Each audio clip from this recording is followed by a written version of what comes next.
Hello বন্ধুরা, সবাই কেমন আছেন? ভালো থাকবেন, সুস্থ থাকবেন। আমার চ্যানেলে সবাইকে স্বাগত। আজকে নিয়ে চলে এলাম বাটার চিকেন। তাই এই চিকেন বানানোর জন্য কি করে বানিয়েছি দেখে নিন। আর এই চিকেন কিন্তু রেস্টুরেন্ট থেকেও ভীষণ সুন্দর, ভীষণ মানে স্বাদে গন্ধে অপূর্ব হয়ে থাকে। এবং এটা হচ্ছে রুটি, পরোটা, নান, কুলচা এদের সঙ্গে খুব ভালোভাবে যায়। তার জন্য চলুন কিভাবে বানাচ্ছি একটু দেখে নিন। এটা হচ্ছে সরিষার তেল। আমি ২ চামচ সরিষার তেলের সঙ্গে ২ চামচ ইয়ে দিয়েছি তোমার কাশ্মীরি লঙ্কার গুঁড়ো। ভালো করে এটাকে ফেটিয়ে নিচ্ছি যাতে কালারটা ভালো আসে। তেলের সঙ্গে যদি এই কাশ্মীরি লঙ্কা গুঁড়োটা দেন তাহলে কিন্তু কালার দুর্দান্ত করে কিন্তু কালারটা আসে। একদম সুন্দর কালার আসবে। আমার হয়ে গেছে, এখানে আমি চিকেন গুলাকে দিয়ে দেবো। চিকেন গুলা দিচ্ছি এইভাবে ছোট ছোট করে টুকরো টুকরো করে আমি চিকেন গুলা সব কেটে নিয়েছি। আমার এখানে অল্প চিকেন, এইভাবে কেটেছি চিকেন গুলা। এখানে ধনে গুঁড়ো ১ চামচ দিয়ে দিলাম, লঙ্কার গুঁড়ো ১ চামচ দিব। আর তোমার আদা রসুনের পেস্টটা দিব। এখানে আদাটা অল্প আর রসুনটা একটু বেশি করে পেস্ট করেছি। ২ চামচ মতন দিয়ে দিলাম। এখানে টক দই আমি ২ চামচ দিব। তোমার জল ঝরানো আছে অবশ্যই। আর ১ ফালি লেবু আমি এখানে দিয়ে দিলাম। লেবুর রস আর লবণটা দিয়ে ভালো করে একে মাখাতে হবে। ভালো করে মানে ভালো করেই মাখাতে হবে যাতে মসলাটা সব ঢুকে যায় এর মধ্যে। দেখুন কালারটা কেমন এসছে দেখুন। এইজন্য আমি দিলাম। যদি আপনারা এখানে দিতেন না তাহলে কিন্তু কালারটা এইভাবে আসতো না। এটা একটা নতুন পদ্ধতি মানে কালার করার জন্য। এভাবে মাখিয়ে টাখিয়ে এবার আমি রেখে দেবো একটু রেস্টে। এখন কি করলাম, একটা প্যানের মধ্যে বাটার দিলাম। যেহেতু বাটার চিকেন হবে তাই জন্য বাটার অবশ্যই সবসময় যেন বাটারই লাগবে। বাটার দিলাম আর এখানে একটু তেল দিলাম। সরষের তেল দিয়ে রান্নাটা করবেন। সরষের তেল দিয়ে একটু মানে ফোড়ন দিলাম। গরম মসলা ফোড়ন দিয়ে এখানে পেঁয়াজ কুচি করে রেখেছি সেটাকে দিয়ে দেবো।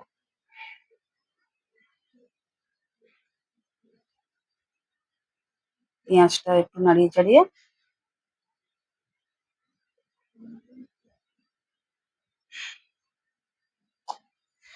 বেশি হাই হিট করবেন না তাহলে পুড়ে যাবে। যা লক্ষ্য করবেন যাতে পুড়ে না যায়। তারপরে আমি টমেটো দিলাম। টমেটোগুলো এখানে চেষ্টা করবেন লাল, লাল টমেটো নেওয়ার জন্য। আমার তো লাল টমেটো ছিল না, আধা পাকা ছিল। লাল টমেটো দিলে যে পেস্টটা আমি করব না ওটা কিন্তু দুর্দান্ত কালার আসবে। কিন্তু এখানে তো আসবে না। যেহেতু এটা কাঁচা পাকা টমেটো মানে হয়ে গেছে। আমি এখানে লবণ আর একটু গোলমরিচ দিচ্ছি যাতে এগুলো ভালো করে সব মানে সিদ্ধ হয়ে যায়। আর এখানে আমি ৫-৬ টুকরা কাজু নিয়েছি। যেহেতু আমার অল্প, আপনাদের বেশি থাকলে একটু আরেকটু বাড়িয়ে দিবেন। ২-৪টা ৫টা মানে একটু বাড়িয়ে দিবেন। এই পর্যায়ে আমি এখানে ঝাল লঙ্কার গুঁড়ো আর কাশ্মীরি লঙ্কার গুঁড়োটা দিব যাতে আরেকটু কালারটা ভালো আসে। যেহেতু আমার টমেটোটা এখন মানে টমেটো তো মানে কালার দিতে পারবে না এমন টমেটো। একটু নাড়িয়ে চাড়িয়ে দিয়ে দিলাম। আর নাড়িয়ে চাড়িয়ে একটু ভালো করে মিশিয়ে নিচ্ছি যাতে কালারটা চলে আসে। এখানে আমি আদা রসুনের পেস্ট দিলাম ১.৫ চামচের মতন দিয়ে দিলাম। দিয়ে করে আরো ভালো করে একটু মাখিয়ে নেব। মানে হ্যাঁ, মাখিয়ে নেব।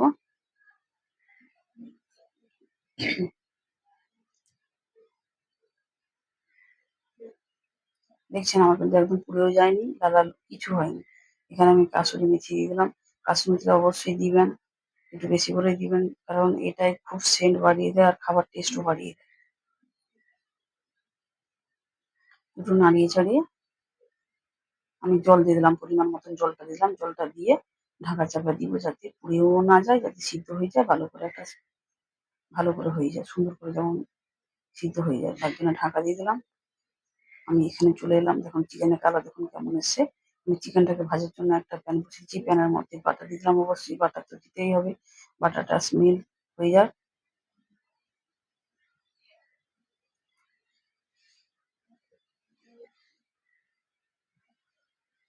চিকেনটা মানে ভাজার সময় চেষ্টা করবেন যাতে বাটার দিয়েই ভাজেন।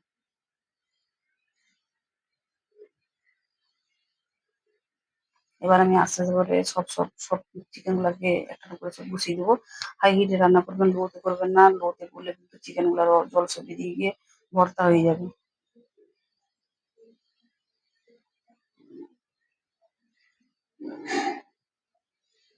একে, একে সব বসিয়ে নিব।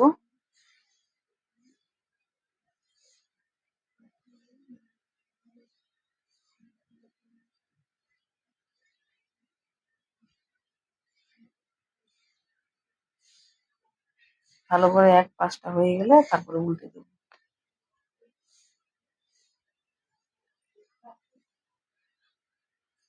আলতো হাতে আস্তে সবগুলাকে সুন্দর করে উল্টে দিবেন যাতে প্রত্যেকটা গায়ে প্রত্যেকটা ছ্যাঁকা লেগে লেগে যায়।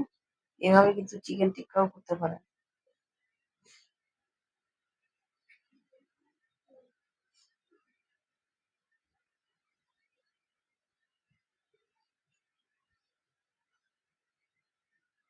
আমি ভালো করে আস্তে, আস্তে করে সবগুলাকে উল্টে পাল্টে দিয়েছি। ছেঁকা না লাগা পর্যন্ত এগুলোকে হতে দিতে হবে। যাতে সবগুলার গায়ে একটু লাল, লাল ছেঁকা লেগে যায়।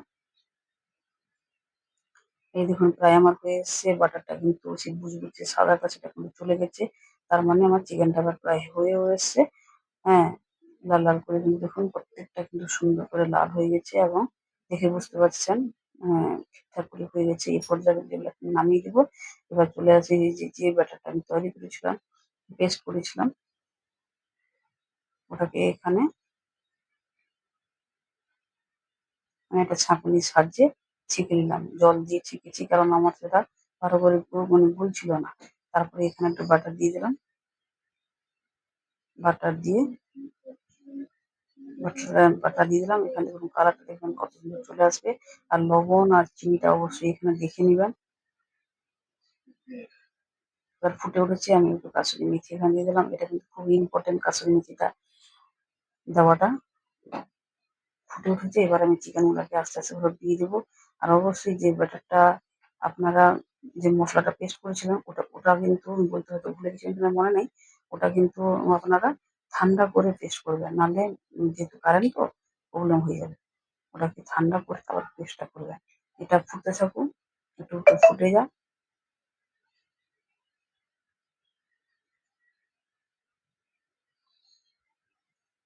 ব্যাস আমার ফুটে কিন্তু উঠেছে। আমি একটু গ্রেভি, গ্রেভি মানে আমি মানে রাখবো।